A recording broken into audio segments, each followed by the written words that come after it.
오늘 하나님 말씀은 사무엘상 27장 말씀입니다. 제 성경은 455페이지입니다.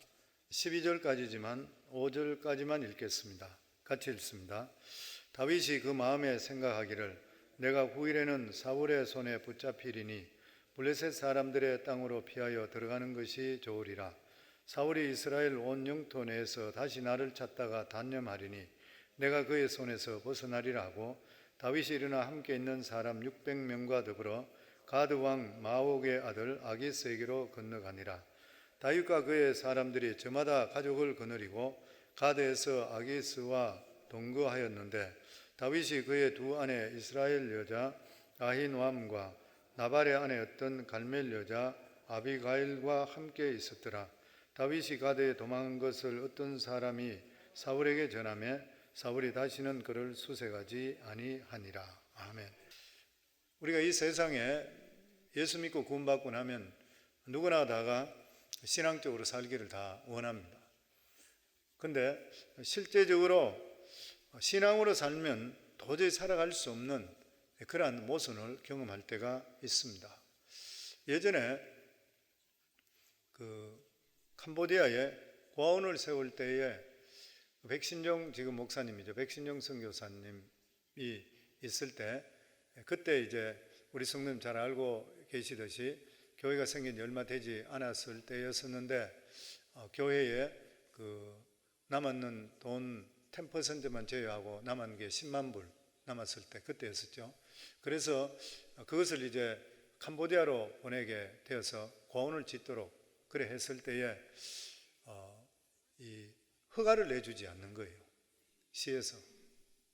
그래서 그때 백 선교사님이 주위 선교사님 물어보니까 나라가 이제 가난한 나라가 되기 때문에 그 공무원들이 다 부패해서 뇌물을 주지 않으면 허가를 안 내준대. 자기 나라를 위한 일인데도 안 내주고 있는 그런 상태라고. 그래서 어떻게 하면 목사님 좋겠습니까? 그러면서 저한테 연락이 왔어요. 그래서 제가 이따 그 나라에 도움을 주려고 하는 일들인데 뇌물을 쓰면서까지 우리가 지을 필요가 있겠나? 우리가 조금 더 기도하고 기다렸으면 좋겠다. 그렇게 이제 이야기를 했었습니다. 그런데 또 백성교사님이 저한테 연락 와서 이원상 목사님한테도 물어봤는데 목사님과 똑같이 말씀을 했습니다. 그러면 그렇게 알고 기다리겠습니다. 그래서 얼마를 기다리면 1년을 더 이상 기다렸습니다. 1년 이상 기다리니까 나중에 가서는 이제 공무원이 자기들이 퍼밋을 가지고 와서 그냥 갖다 주더래요. 돈 안 받고. 근데 그렇게 하고 짓기는 지었는데 자재비가 30% 이상 올라버렸습니다. 그 10만 불에 지을 고원을 13만 불 들었는 것이에요. 그러면서 지금 이 나라는 이런 것들이 완전 삶이라, 공무원이 월급이 워낙 적기 때문에 그냥 삶이고 관행이라. 그래서 자기들은 그렇게 한다. 그래서 선교사님은 전부 그래 많이 그래 한다. 그래 하고 있다. 그렇게 이야기를 저한테 했었습니다. 그러고 나서 그 전에죠. 저희가 볼리비아 갔을 때죠. 볼리비아 단기 선교 갔을 때 그때 저희가 단기 선교팀을 이끌고 가고 그리고 백들을 많이 가져갔죠. 막 가져갔는데 돈 될 건 하나도 없는 거예요. 보면 라면 들고 헌옷까지들 나눠줄 것들 이런 것들부터 해서 전부 이렇게 거기 필요한 것들 이래 사가갔던 거예요. 근데 벌금을 내라는 거예요. 우리가 왜 벌금을 내느냐 그러니까 이유를 안 밝히고 벌금을 내라고 못 나간다는 거예요. 딴 사람 다 나가고 우리 팀만 남았어. 못 나가는 거예요. 그래서 우리가 말도 잘 안 돼. 이 사람들이 스페니시 말하고 스페니시 우리 같이 갔던 분 중에 스페니시 할 수 있는 사람이 이제 캐리아웃 하는 분 한 분이 같이 갔는데 캐리아웃 장사하면서 하는 그 말로 떠듬떠듬 하는데 잘 어쨌든 안 통해서 어쨌든 하는데 아무리 이야기해도 못 나간다는 거예요. 바깥에 보니까 선교사님은 서가지고 있어요. 근데 못 들어오는 거죠. 그래서 우리가 안 통하니까 저 사람 좀 불러달라 그러니까 선교사님 들어오도록 해줘. 들어오니까 선교사님 목사님 저쪽을 좀 뒤로 돌아가 계세요. 제가 알아 처리하겠습니다. 그러더니만 옆에 그 사람 구석으로 끌고 가더니 돈 20불 전해줘요. 그러니까 두 말 안 하고 그냥 도장 다 찍어주고 가라 그러더라고요. 도와주러 갔는데 우리 상식적으로 생각할 때 이해가 실제로 안 됐던 그런 일인 것이 보면 물론 이론적으로 볼 때에 하나님의 백성들은 절대 타협해서 안 돼야 됩니다. 타협하면 안 되는 것이죠. 그런데 신앙으로 먹혀 들어가지 않을 때가 있는 것이에요. 또 신앙 양심만 내세울 수만 없을 때가 있습니다. 문제는 이런 타협을 할 때에 하나님께서 어떻게 보실 것인가? 하나님을 배신하고 불신자의 자리에 빠진 것으로 보실까? 아니면 우리 인간의 어쩔 수 없는 연약함으로 보실 것인가? 물론 우리들은 살아갈 때에 100% 하나님 말씀대로 살려고 노력해야 됩니다. 노력하지도 않고 만약에 타협해버린다면 그건 진짜 타협이 되어버린 것이죠.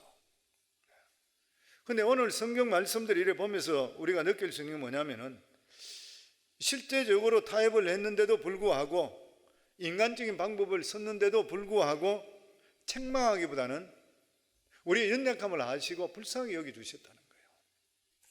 오늘 본문의 말씀은 2번이나 사울을 궁지에서 살려주었습니다. 다윗이.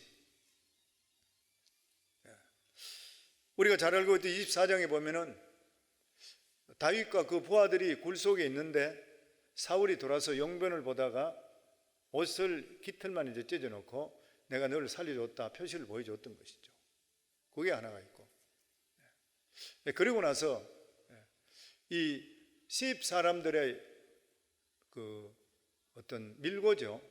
다윗이 어디에 있다는 이야기를 듣고 그러고 나서 3,000명의 군사를 거느리고 다윗을 죽이려고 왔다가 진영을 쳐놓고 거기서 사울이 자고 있을 때에 다윗이 자기 부하 아비새와 함께 들어와서 자는 것을 보고 나서 아비새가 당장 목을 잘라 죽입시다 했는데 그러면 절대 안 된다. 하나님이 세우신 종인데 그러고 나서 거기에서 물병하고 창만 가지고 나갔던 거예요. 2번이나 살려줬습니다.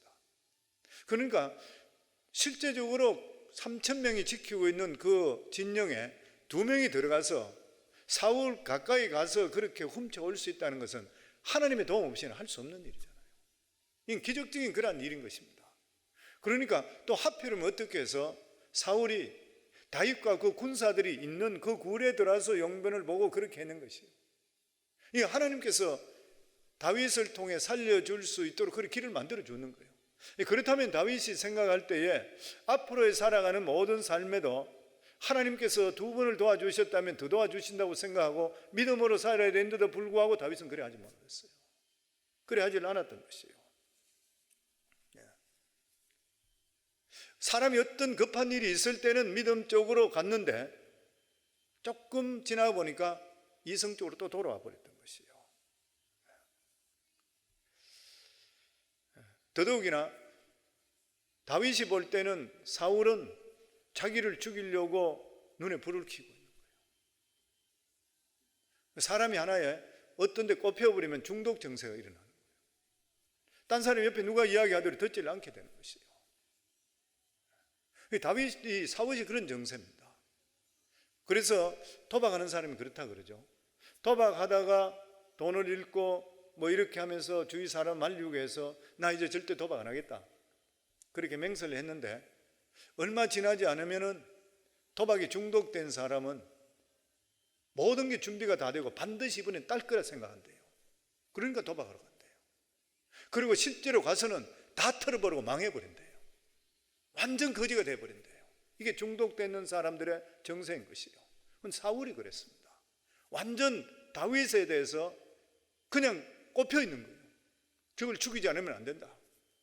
그러니까 다윗이 2번이나 하나님께서 자기를 그렇게 해줬는데도 불구하고 현실적으로 돌아보니까 바뀐 게 하나도 없는 거예요. 그래서 더 이상 불안해서 이스라엘에 살 수가 없는 것이에요. 그래서 이스라엘을 떨쳐 도망가고 싶은 거예요.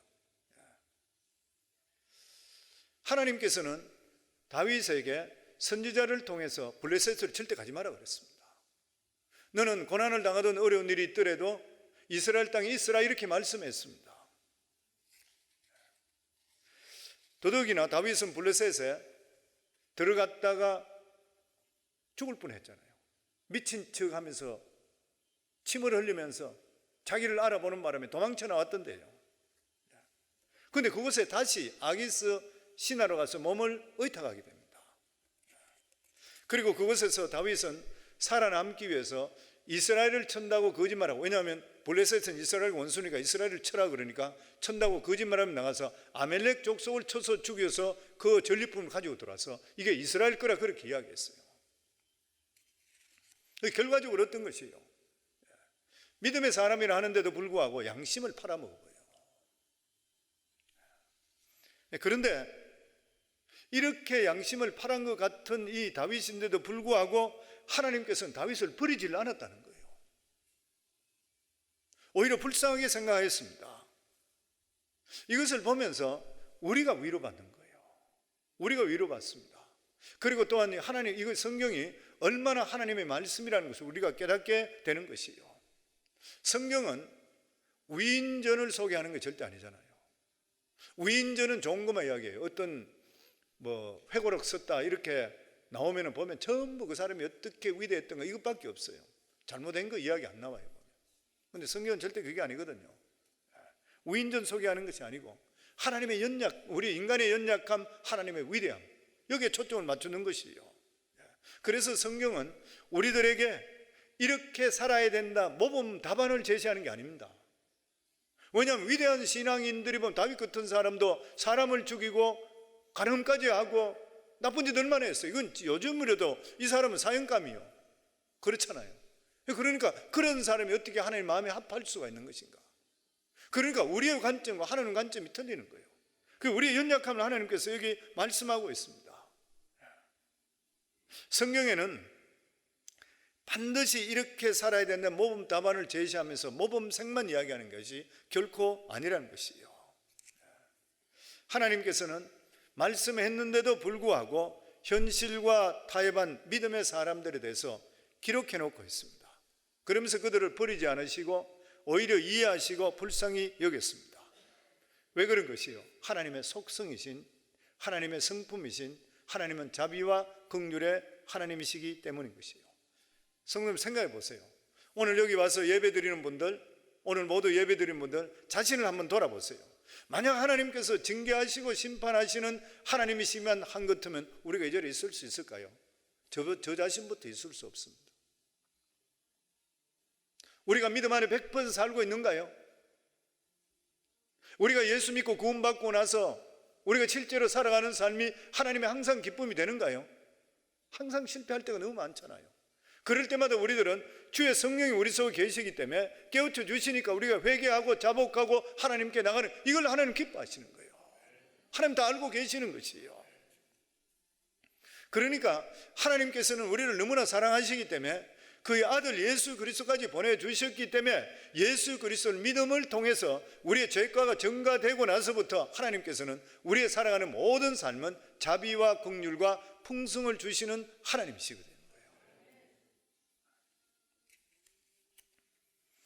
다윗은 이스라엘 지경 안에서 사울에게 쫓겨 다니는 그런 힘든 생활, 그리고 나서 이제 곧 사울은 길보아 전쟁에서 나중에 블레셋과 싸워서 죽게 되죠.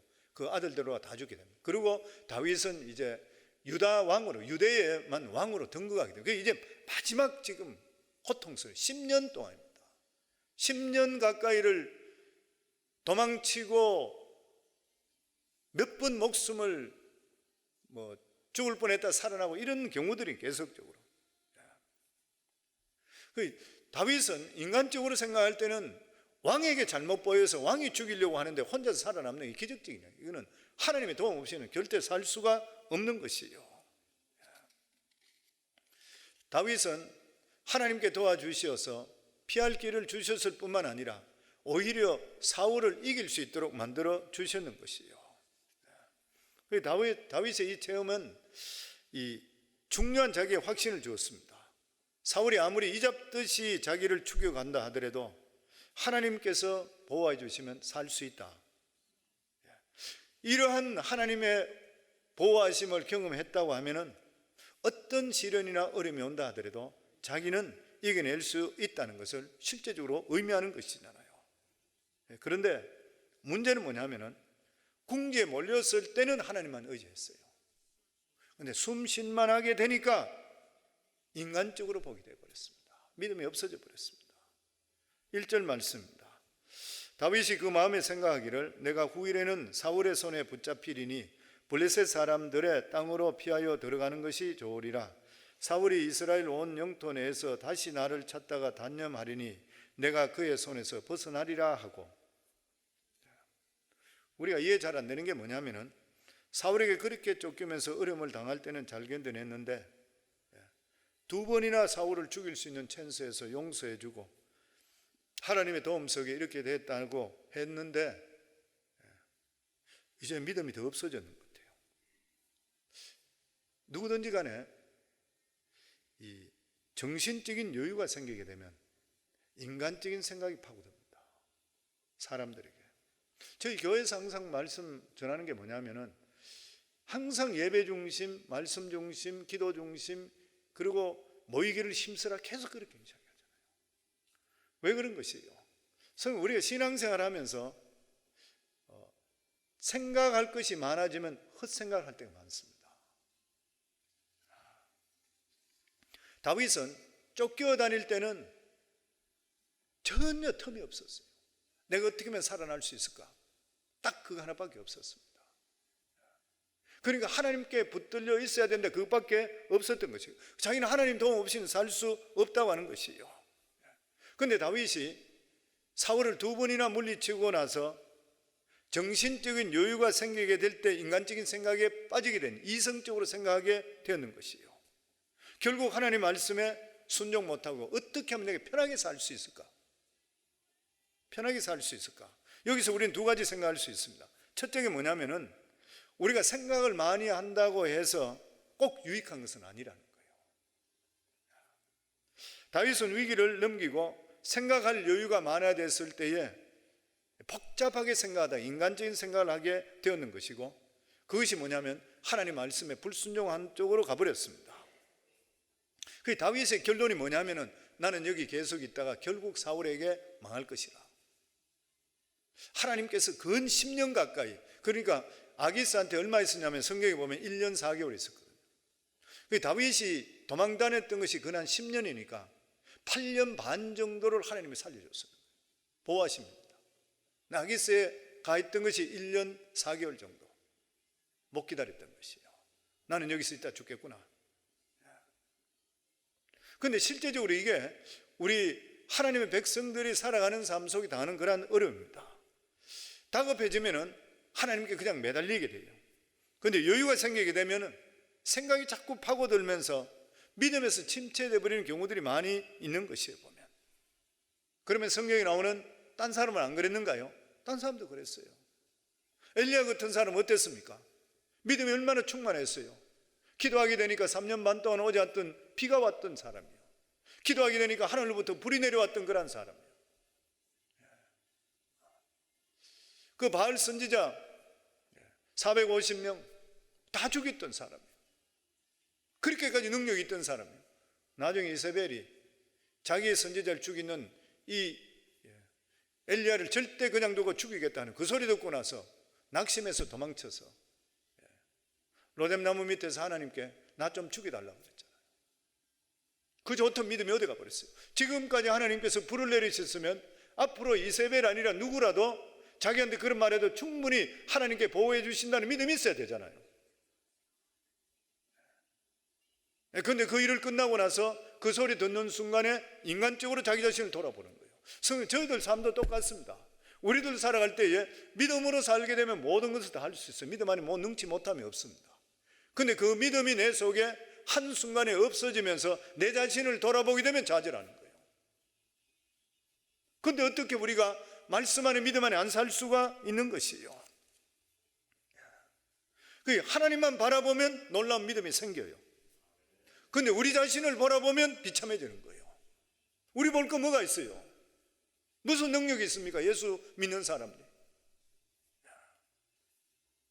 그런데 문제가 뭐냐면 하나님 바라보면 믿음이 생기는 거 아는데 계속적으로 하나님을 바라볼 수 있느냐는 거예요. 이거 절대 쉬운 일이 아니라요. 해답은 나와 있지만 그 해답을 지키는 것이 결코 쉬운 일이 아닌 거예요.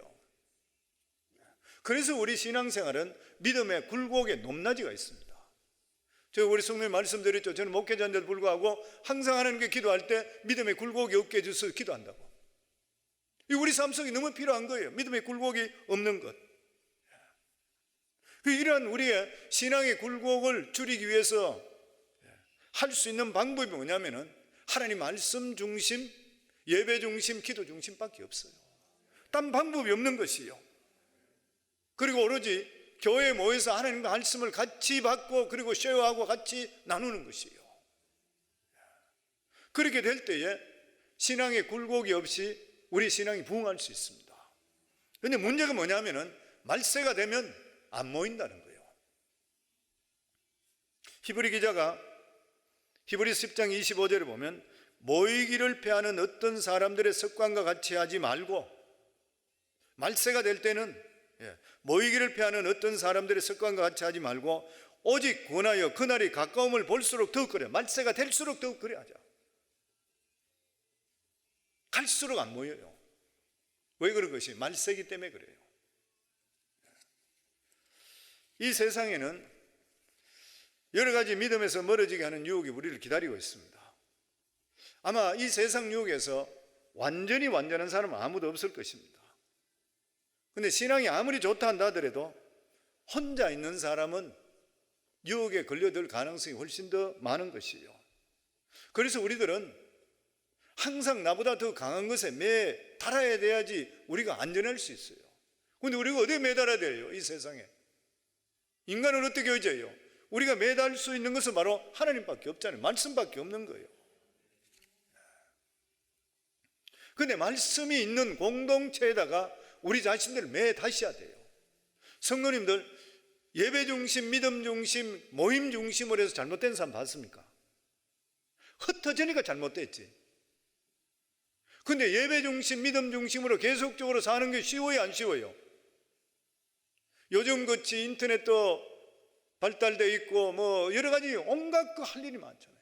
볼 것도 많고 뭐하고 하는데 우리가 계속적으로 믿음의 기도 모임, 뭐 예배 모임, 목장 모임 뭐 하라 그런 것 같으면 내 시간 어딨냐고. 자기 시간 많아서 좋은 거 봤습니까? 실제로 공부를 한다든지 아니면 어떤 시간을 정해놓고 한다는 거 이외에는 내가 가지고 있는 시간이 많으면 많을수록 믿음 생활에서 유익되는 것이 있던가요? 우리가 실제로 믿음 생활을 잘하시고 더 말씀 중심으로 더하게 되시면 하나님께서 우리들에게 지혜를 주시게 되어 있어요. 살 길을 마련해 주시게 되어 있는 것이에요. 보면 신앙의 공동체는 우리를 지켜주는 힘이 있습니다. 그래서 모이기를 열심히 하라는 거예요. 어떤 성도님이 그런 말을 했습니다. 요즘 팬데믹 때문에 예배를 아주 소홀히 하고 시간만 하면 여행 다니고 뭐 이랬던 성도가 있어요. 근데 그분이 그런 이야기 했어요. 보니까 자기가 자기도 모르는 사이에 자기 영성이 예전 같지 않대. 내가 잘못하고 있구나 자기가 깨닫게 된다 그래요. 또 어떤 분들은 바쁠 때는 신앙생활 잘하다가 시간이 많으니까 엉뚱해지고 방골적인 사람으로 바뀌더라고요. 그 지대로 시험 들어버려요. 그 제가 목회하면서 느끼는 게 바쁠 사람은 바빠야 돼. 바쁜 사람이 시간이 많으면 문제가 될 가능성이 많아. 믿음적으로 들어오고 예수 믿고 더 성경 읽고 성경 공부하고 이러면 괜찮은데 그게 아니고 딴 생각하다 보면 문제가 되는 경우가 많더라고요. 그리고 둘째로 다윗이 사울을 이기고도 하나님을 더 이상 의지하지를 않았습니다. 일반적으로 우리가 이 유추를 해보면은 다윗이 영적으로 육체적으로 굉장히 이그저스되어 있는 그런 상태, 지쳐있던 상태예요. 다윗은 딴 때는 보면 항상 하나님께 기도했더라. 하나님 가까이 가지 말까요? 계속 했는데 이 블레셋 같이 가는 여기 자기가 600명의 자기들한테 90 군사가 있었잖아요. 그 가족들하고 다 합친다 그러면 일반적으로 신학자들이 2,000명 이상이 돼요. 이 사람들이 옮기는데도 불구하고 기도하면 안 해요. 기도했던 말이 없습니다. 다윗은. 다윗은 환경적으로 결정한 것이지 기도하고 결정한 것이 아닌 것이에요. 하나님께서 다윗을 사울에게 지금까지 지켜주고 두 번까지도 사울을 물리칠 수 있도록 해주셨다 그러면 앞으로 12번인지 몇 번인지 하나님 해줄 것을 믿으셔야 돼요. 다윗은 그리 못했습니다. 이게 우리들도 그렇겠잖아요. 이게 절대 쉬운 일이 아닌 것이죠, 보면. 은혜를 받는 것도 중요하지만은 은혜 받은 것을 우리 삶 속에 어떻게 적용하는가가 더 중요해요. 여기 다윗은 기도로 하나님 말씀 없이 중요한 선택을 해버립니다. 왜냐하면 하나님의 뜻은 뭐예요? 이스라엘에 있었다 그랬어요. 딴 데 가지 마라 그랬거든요. 하나님 뜻을 다윗이 알고 있어요. 왜냐하면 선지자를 통해서 너는 이스라엘을 떠나지 말라 그랬는 거예요. 근데 자기 환경적으로 볼 때 숨 막혀 못 있을 것 같아요. 꼭 죽을 것 같아요. 그러니까 아닌 걸 알니까 기도를 못 해요, 실제적으로. 자기 팬대로 그냥 결정해버려요. 우리가 그런 경우 많습니다. 우리 제자 훈련할 때, 우리 제자 훈련했는 분들 기억하시는 분도 있겠지만, 배우자들 만나는 거 이야기하면 돌아가면서 이야기하는 경우 있죠. 근데 그 중에 제가 기억 남는 분들이 들어있는데, 그 중에 한 분은 그런 이야기 했어요. 자기가 결혼해 지금 살고 있는 권사님이죠. 이제 이분 장로님이시고 그러니까 결혼해 살고 있는데, 여러분들 내가 문제가 있다는 것은 아닙니다. 그렇게 앞에 말이 나가면 큰일 나니까 문제 있다는 것은 아닙니다. 그런데도 불구하고 여러분, 저 결혼은 절대 기도하고 해야 돼요. 자기 신앙생활 잘했는데 결혼을 기도 안 하고 했대요. 여러분 문제 있는 것이 아닙니다. 그래도 결혼은 꼭 그거 하고 해야 돼요. 근데 실제로 문제가 많아요. 그 부부가 보통 힘든 일이 아니에요. 근데 왜 자기가 그렇게 결혼할 때는 청년으로서 그렇게 신앙생활 잘했는데 결혼할 때 왜 기도 안 했는지 모르겠대요. 또 뭐 우리 성근 우리 제자반에서 그런 또 제자 반원 중에 그런 말을 했잖아요. 보면. 자기가 믿음 생활하면서 믿음 있는 아내 보기를 그렇게 원했는데 자기 믿음 좋으니까 사람들이 자기에게 소개시켜 주는 사람들이 전부 보니까 전도사 같은 여자분들 검은 치마 입고 검은 고무신 신고 뭐 이런 스타일들. 너무 보기에 뭐 자기 마음에 안 들어서 그래서 못하고 있었다는 거예요. 그러다가 누가 소개시켜 줘서 자기가 봤는데 이쁘게 생겼으니까. 그러니까 자기가 기도 안 했대요. 솔직히 왜 기도 안 했냐 그러니까 하나님 분명히 아니라 하면 큰일 나기 때문에 그냥 했대요.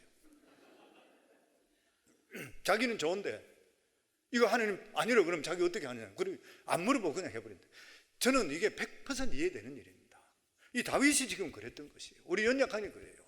다윗은 하나님께서 너 기도하고 해라. 그리고 나서 너는 절대로 다른 나라 가면 안 된다. 이 나라에서 너는 이 나라 왕이 되니까 이 나라에서 고생하고 이 나라를 지켜야 된다. 그렇게 이야기하셨어요. 근데 자기 못 견디겠는 거예요. 죽을 것 같아. 그러니까 기도 안 해요. 환경을 보고 그냥 그대로 결정해 버렸습니다. 근데 실제적으로 블레셋에 망명하고 나서 다윗은 사울의 추격을 피했기 때문에 안정된 삶을 삽니다. 더 이상 사울이 포기해 버렸잖아요. 적국으로 가버렸으니까. 그런데 다윗은 블레셋에서 육체적으로는 편했을지 모르지만 영적으로는 아무 유익이 없는 1년 4개월이었습니다. 그래서 어떤 신학자들은 말하기는 다윗이 그 많은 주옥 같은 시를 지었는데 블레셋에 있는 동안은 시편 하나도 못 지었대요. 왜 그런 것이요? 영적으로 잠들었고 하나님과 교감이 없었던 거예요. 2절 말씀에 보면 다윗이 일어나 함께 있는 사람 600명과 더불어 가드 왕 마옥의 아들 아기스에게로 건너가니라. 이제 다윗은 사울이 절대로 따라올 수 없는 블레셋으로 넘어갔습니다. 이 블레셋은 이스라엘의 실제적으로 원수의 나라인 것이요. 그 얼마나 지긋지긋했으면은 그쪽으로 도망갔을까. 그 다윗이 이렇게 도망갔던 그런 이유가 사울이라는 사람이 자기 눈에 볼 때는 사울이라는 사람이 너무 크게 보여서 그렇습니다.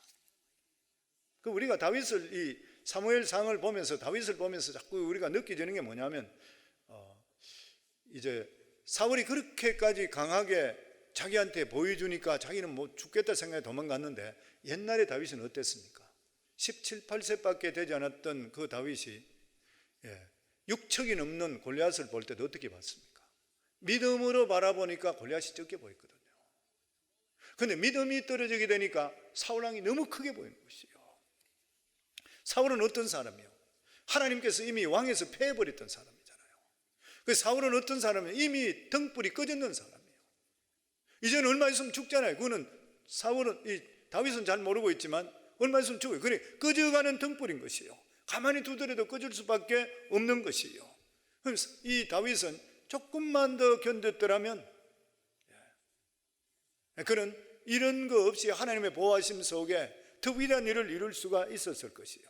그런데 다윗은 참지 못하고 블레셋에 가버렸습니다. 이게 항상 문제예요. 마지막까지 기다리는 거 절대 안 쉬워요. 아마 오늘도 여기 오시는 분들 아니면 예배 드리는 분들 중에 살아갈 때 지금 목을 조르고 힘든 나 뭐지 못 살겠다 이렇게 생각하는 분도 계실 거예요. 지금까지 견뎠는데 나 못 살겠다.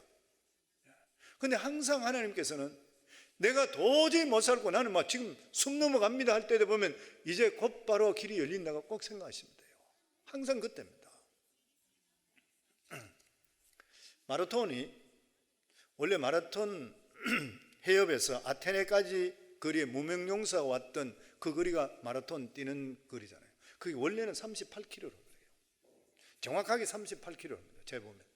그런데 이 38km인데 이것을 올림픽을 계속하면서 적당히 하면 40km로 계속 했던 거예요. 그러다가 런던 올림픽에서 마라톤을 하고 나서 재봤더니 정확하게 재니까 41.195인 거예요. 41.195km. 런던 올림픽에서 41.195가 되었기 때문에 지금까지 계속 그냥 41.195. 근데 41.195km 같으면 얼마 돼요? 한국 리수로 따지면 100리가 조금 넘습니다.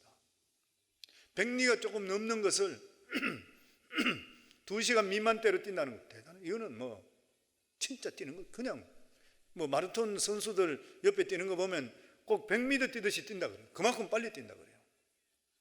그런데 이 사람들이 제일 힘든 때가 언제냐면 11km에서 15km 사이랍니다. 마라톤 뛸 때 11km에서 15km 정도 뛰게 될 때 너무 힘든데요. 그리고 그걸 지나가고 나면 30km까지는 뛴대요. 그런데 30km까지 뛰는데 30km 넘어가면은 그때부터 전신에 피로가 오기 시작한대요. 전신이 피로가 오면은 그만두고 싶대. 그냥 그만두고 싶으면 한 바퀴 안 된대요.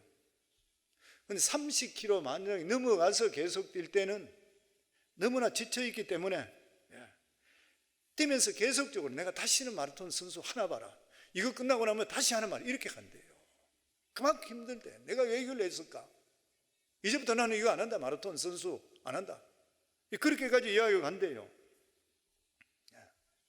그런데 끝까지 달리는 자가 멸류관 받는 거예요. 신앙생활 똑같습니다. 신앙생활 경주생활에 비유해 신앙의 경주라 그랬잖아요. 레귤레이션대로 뛰어야 되는 것이고 끝까지 달려야 되는 것이에요. 우리 신앙생활 믿음생활 하는 거 끝까지 가셔야지 돼요. 많은 성도 많은 사람들이 예배당에는 들어오지만 끝까지 못 가고 중도 하차하는 사람 너무 많아요. 오늘도 이렇게 수요 예배 드리는 분 복 있는 줄 믿습니다. 우리가 끝까지 가는 거 얼마나 귀한 일인지 모르는 것이에요. 보면 신앙생활이 결코 호락호락 안 해요. 업은 다운이 많고 굴곡이 있어요. 그럼에도 불구하고 우리가 계속 모이기를 힘써야 되고 믿음 중심을 살아야 되고 그렇지 않고는 우리가 끝까지 갈 수가 없는 것이에요. 저는 모두 다 승리하기를 주 이름으로 축원합니다. 그런데 다윗이 있던 이 당시에 전쟁이 굉장히 많았습니다. 전쟁이 많았기 때문에 그 왕들이 가장 나라가 필요했던 게 뭐 용병이에요. 돈 주고 병사를 사는 것이에요. 이 다윗이 아기스에 쉽게 들어갈 수 있었던 이유가 뭐냐면 600명의 군사를 그늘로 들어갔던 거예요. 그러니까 이 블레셋을 볼 때는 뭐 횡재만 닿다 생각했는 거예요. 그리 쉽게 받아들이게 됐던 것이에요. 보면 4절에 보면 다윗이 가드에 도망한 것을 어떤 사람이 사울에게 전하며 사울이 다시는 그를 수색하지 아니하니라. 이제부터 다윗은 사울로부터는 해방이 됐습니다. 그런데 이상하게도 그 마음이 옛날과 같이 하나님에 대해서 간절하지를 못했던 것이에요. 그 이유가 어디 있습니까? 하나님께서 다윗에게 침묵하셨습니다. 성도는 우리가 하나님 말씀에 불순종하면 하나님 음성이 안 들립니다. 하나님께서 몇 번 우리 가슴을 마음을 쳐요. 근데 우리가 불순종하고 나면 회개를 해야지 이게 해결되는데, 안 하고 내 마음속에 그냥 품고만 그냥 계속적으로 있게 될 때는 몇 번 뚫리다 그 다음부터는 반응이 없게 되면 그 다음부터 말씀을 안 하셔요. 성령의 음성을 계속 잘 듣는 분들은 보면은 잘못하고 실수한다 이러더라도 회개도 잘하고 업앤다운이 있다 하더라도 계속적으로 하나님 관계를 계속 맺어나가요. 그러면 음성이 계속적으로 들립니다. 근데 그렇지 않고는 하나님 말씀을 끊어버리시는 거예요. 하나님께서는 다윗의 결정을 기뻐하시지를 않았습니다. 만일 다윗이 어려운 가운데서도 이스라엘 땅에 그대로 남아 있었다면, 그리고 고생되더라도 그곳에 있다면 매 순간 하나님이 주시는 은혜를 체험했을 거예요. 우리 예수 믿는 사람이 가장 원하는 게 뭐예요? 은혜잖아요. 이 블레셋 땅에서 다윗은 몸은 편했을지 모르지만 마음의 감격과 감동은 없습니다. 우리들도 이런 상태가 되었을 때 질문해 볼 수가 있습니다. 몸이 힘들어도 마음에 감동이 있는 것이 나은가? 감동이 없어도 몸이 편한 것이 나은가? 오늘 우리 성도님 물어보는 거예요. 몸은 힘들어도 내가 영적으로 민감하고 감동이 있는 것이 좋은가? 하나님과? 아니면 감동이 없어도 나 이 편하게 사는 게 좋은가? 어떻습니까? 저는 아마 대부분의 사람들이 편한 걸 좋아한다 생각해요. 어려움을 당하면서 하나님과 교통하는 거 너무 힘들어요. 그런데 하나님을 경험해 본 사람, 성령의 음성을 들어본 사람, 하나님께 함께 하심을 경험해 본 사람은 하나님의 음성이 들리지 않으시고 하나님과 관계가 없으면 실제로 못 삽니다. 영적으로 너무 괴로워요. 돈도 싫고 딴 거 다 싫어져요. 하나님과 경험해 본 사람은 하나님과 교통이 얼마나 중요한지를 모르는 것이에요. 하나님께서는 때때로 우리들에게 침묵할 때가 있습니다. 왜 침묵하는 것이에요? 하나님의 약속보다도 현실적인 문제에 더 집착할 때, 요즘 같으면 팬데믹 때문에, 장사 때문에, 직장 때문에 그게 너무 집착해 버릴 때 하나님 침묵하시는 것이에요. 때때로 우리들은 보면 신앙생활 부실하고 하면서도 불구하고 아무 일 없다 그러면 내가 편안할 때 하나님께 답답해 하셔요. 아, 나는 모든 게 잘 되네 기뻐할 때 하나님 눈물 흘리셔요. 어쩌면 우리 예수 믿고 구원받은 하나님의 자녀들은 우리는 실제로 이 나라, 이 세상을 살 때 나그네 삶을 사는 거잖아요. 영원한 천국을 바라보고. 그럴 때 어쩌면은 어느 분이 이야기했듯이 이 세상에 살면서 평안을 누리고 살려고 생각해서는 안 된다는 말까지 있어요. 왜냐하면 우리는 연약한 존재이기 때문에 편안해지면 기도 안 하죠. 편안해지면 신앙생활 나태하죠. 말씀에 매달리는 거 소홀해지죠. 우리 인간이 그래요. 그래서 사도 바울도 뭐라 그랬습니까? 사도 바울 같은 그런 사람도 불구하고 자신을 쳐서 매일 복종시키고 매일 죽노라 그랬어요. 자기 자신이 살아나기 때문인 것이죠. 그리고 신앙에 대해서 겸손해야 됩니다. 이 정도만 되겠다 자부심 버려야 돼요. 많은 분들이 신앙생활 오래 한 사람들 보면 자기도 모르는 사이에 신앙의 교만을 가지고 있어요. 이 정도 내가 했는데, 이 정도 됐는데 항상 하나님 앞에 겸손하고 교회 신앙생활 할 때 겸손해야 돼요. 하나님은 다윗이 블레셋으로 망명하는 것을 기뻐하지 않으셨습니다. 왜냐하면 블레셋을 위해서 다윗은 블레셋과 싸우기 위해서 기름 부었기 때문인 것이에요. 그럼에도 불구하고 하나님께서는 다윗을 블레셋에 있는 동안 끝까지 그를 살펴주시고 마지막 위기 순간까지 갔을 때도 하나님께서 보호해주셨습니다. 마지막에 아기스 왕이 이스라엘과 전투하러 나올 때 다윗을 선봉장으로 세우려고 그랬잖아요. 그런데 신하들이 반대함을 통해서 다윗이 거기에 선봉장 서지 말고 단성으로 빠져나갈 수 있도록 하나님 만들어준 거예요. 끝까지 하나님께서 만들어 주셨다고 하는 것이에요. 우리가 이것을 보면서 느끼는 것이 뭐냐면은 어떤 위기 상황이 있다 하더라도 하나님께서 택한 사람은 비록 실수가 있더라도 하나님께 살려주시고 살 길을 마련해 주시구나, 이렇게 깨달을 수가 있게 되는 것이에요. 성도님, 우리 모두 다는 하나님의 보호하심 없이는 하루도 살아갈 수가 없는 것입니다. 우리 살아가는 삶 속에 일들이 잘 풀리고 모든 것들이 괜찮다 한다 하더라도 이것은 우리 머리와 지혜로 이루어지는 것이 아니라 눈에 보이지 않는 하나님께서 간섭해 주셨기 때문인 것이에요. 그래서 다윗이 살아난 것이에요. 오늘 보면 다윗이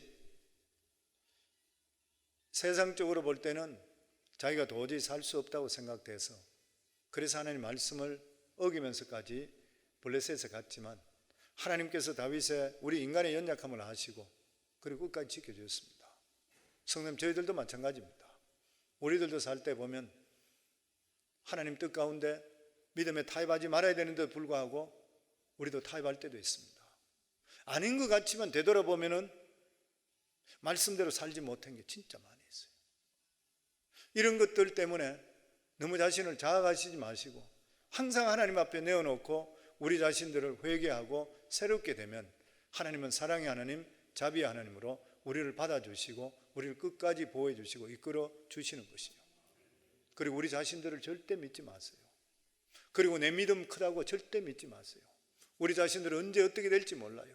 우리는 끊임없이 살아갈 때에 말씀 중심으로 사셔야 되고 예배 모이기를 힘쓰셔야 되고 그리고 기도하는 거 빠지지 않도록 하셔야 되고, 그러니까 우리가 항상 믿음을 지키기 위해서 하는 것은 정해져 있는 것이에요. 말씀 읽으셔야 되고 말씀대로 나오셔야 되고 기도 시간을 지키셔야 되고,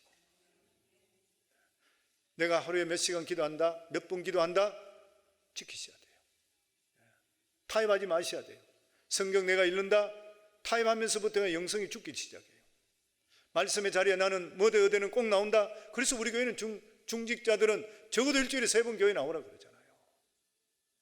주일날, 토요일날, 수요일날 적어도 3번 정도 나오라. 그 하는 이야기 어디에 있어요? 말씀을 들음고 전체 분위기로 같이 있어 영적인 성령의 역사들이 함께 경험할 수 있도록 되는 거잖아요. 이런 일이 절대 타협해서 안 돼요. 이런 것을 타협하기 시작하면서부터 영성이 죽기 시작하고 하나님과 가까워지는 역사들이 우리 실제로 삶 속에 줄어들기 시작합니다. 저는 사랑하는 성도님, 이러한 성경이 나오는 그러한 말씀들을 통해서 우리 자신들이 더욱더 믿음 안에 바로 서서 마라톤을 끝까지 승리한 것 같이 신앙적으로 끝까지 승리할 수 있기를 주 이름으로 축원합니다. 우리 시간 합심해서 하나님께 기도합니다. 저희들이 시간 합심해서 하나님께 기도할 때에 하나님, 다윗이 하나님께서 블레셋으로 가지 말라고 했는데도 불구하고 환경의 어려움을 견디지 못해 블레셋에 가버렸습니다.